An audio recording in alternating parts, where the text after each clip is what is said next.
India, Bharat एक आज़ाद देश है।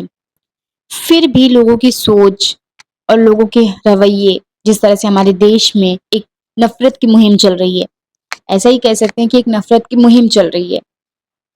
आप जानते हैं कि इस वक़्त बार-बार कुछ न कुछ कह के कभी हिंदू-मुस्लिम विवाद को बढ़ाया जा रहा है। इस वक़्त का दौर जो है, चल रहा है, इसमें सिर्फ़ और सिर्फ़ नफ़रत हो रही है। आप देखेंगे कि हर जगह कोई कुछ बोल दे रहा है। मुस्लिम कम्युनिटी के लोगों के बारे में, यहाँ तक कि मुस्लिम जो मैसेंजर आए थे, पैगंबर आए थे, हज़रत मोहम्मद साहब, उनके बारे में उल्टा-सीधा बोला जा रहा है। ये बहुत गलत बात है। किसी भी कम्युनिटी को इस तरह से नहीं करने देना चाहिए था। हम नहीं जानते क्यों क्यों किसी कम्युनिटी के बारे में उल्टा-सीधा बोला जाए।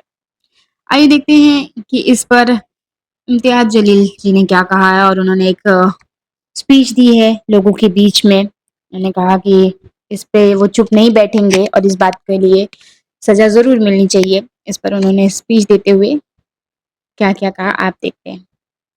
मेरे आका मोहम्मद रसूल सल्लल्लाहु अलैहि वसल्लम, उसकी ताकत का तुझे अंदाजा नहीं है। तेरा मेरा रिश्ता क्या, ला इलाहा इल्लल्लाह। तेरा मेरा रिश्ता क्या, ला इलाहा इल्लल्लाह।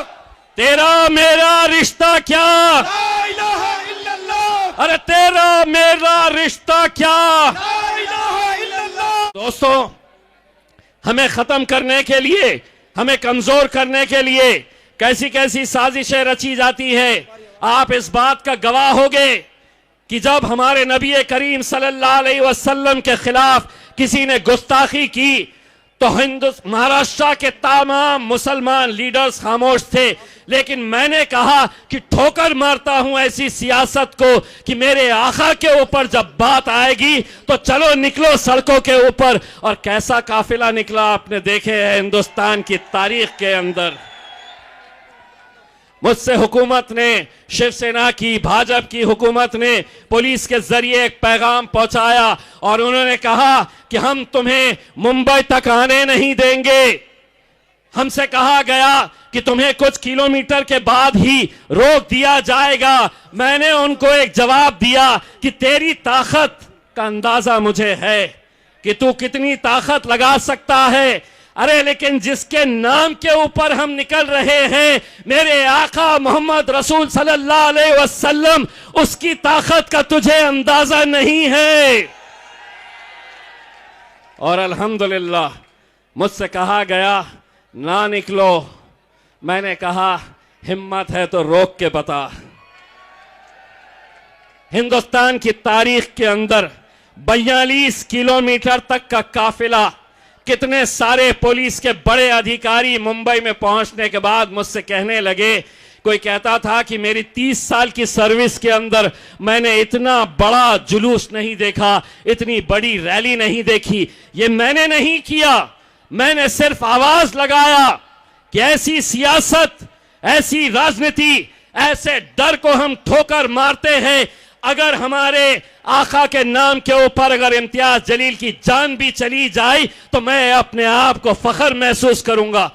अल्हम्दुलिल्लाह निकले, सिर्फ एक आवाज लगाई और आवाज सिर्फ यही थी कि तेरा मेरा रिश्ता क्या, ला इलाहा इल्लल्लाह। तेरा मेरा रिश्ता क्या, ला इलाहा इल्लल्लाह। क्यों पीछे वालों का नहीं है क्या?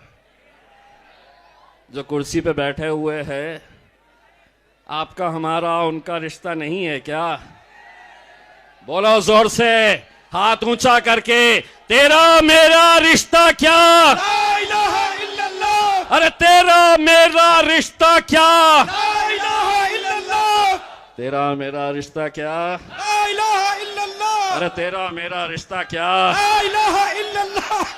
सारी तकलीफ तो यही है, सारी तकलीफ किसी सियासी जमात के अंदर, किसी सियासी पार्टी के अंदर नारे क्या लगाए जाते हैं। राहुल गांधी तो बैठे हैं अपने लोग, जिंदाबाद जिंदाबाद जिंदाबाद, केजरीवाल जिंदाबाद जिंदाबाद। हमारे पास कोई नेता नहीं है, हमारे पास हमारा भाई है जिसका नाम है असदुद्दीन अवैसी। नेता नहीं है, हमारा भाई है। और हम आज अल्हम्दुलिल्लाह इतनी हिम्मत रखते हैं कि दिल्ली की सरजमीन के ऊपर आकर हम ये नारा दे सकते हैं जो कोई और नहीं दे सकता, तेरा मेरा रिश्ता क्या, ला इलाहा इल्लल्लाह, तेरा मेरा रिश्ता क्या। ला इलाहा इल्लल्लाह। बोलेंगे, डट के बोलेंगे। यही एक जमात है जिसने सिखाया है हमें बोलना। और जब से असदुद्दीन अवैसी साहब सियासी मैदान के अंदर आज कश्मीर से कन्याकुमारी तक जब बोलते हैं तो उन्होंने यही बात सिखाई है कि बोलो, हक की बात बोलो, जो नाइंसाफी हो रही है उनके लिए खड़े रहो, लड़ो, उनके लिए आवाज दो। मैं आप लोगों से मेरे भाई, मैं हाथ जोड़कर एक भाई एक बेटे की हैसियत से मैं आप लोगों से अपील करने के लिए आया हूं।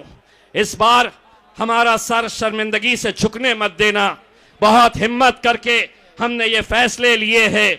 बहुत इल्जाम हम पे ऊपर लगाए जाएंगे, बहुत बातें हमसे कही जाएगी। ये इलेक्शन मेरे भाई, ये इलेक्शन महर ताहिर हुसैन का नहीं है, शादाब का नहीं है, उनकी बेटी का नहीं है।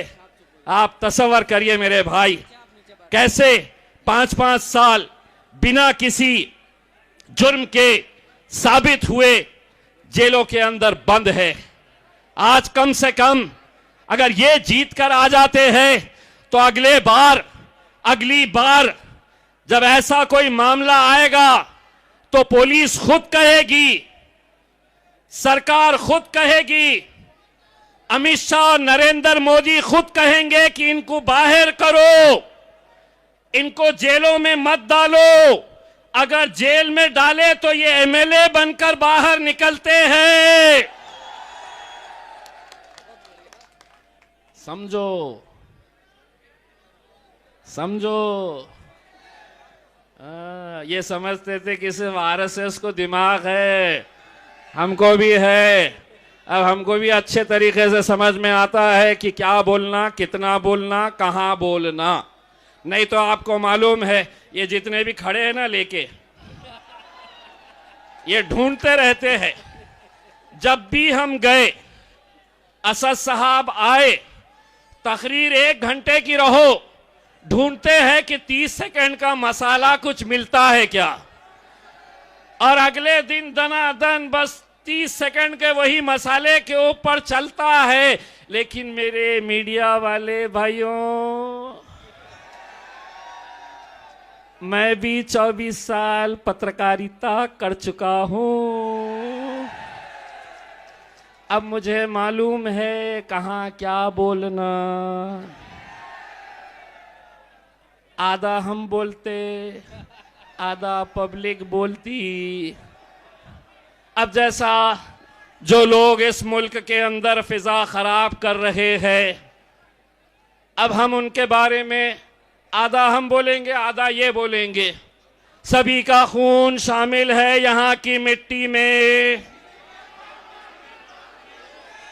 सभी का खून शामिल है यहाँ की मिट्टी में।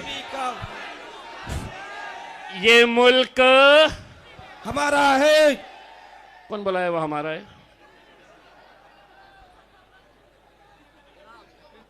ये मुल्क तुम्हारे, ये मुल्क तुम्हारे, ये मुल्क तुम्हारे बाप का नहीं है। बाप की जागीर नहीं है, बाप की जागीर।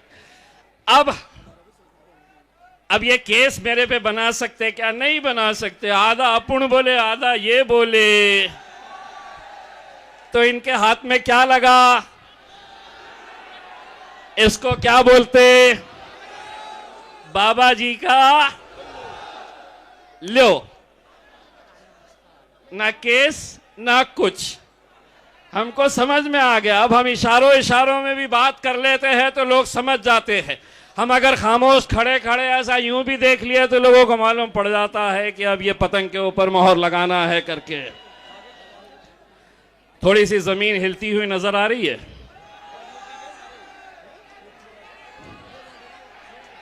शेर की आहट सुनाई दे रही है। देखो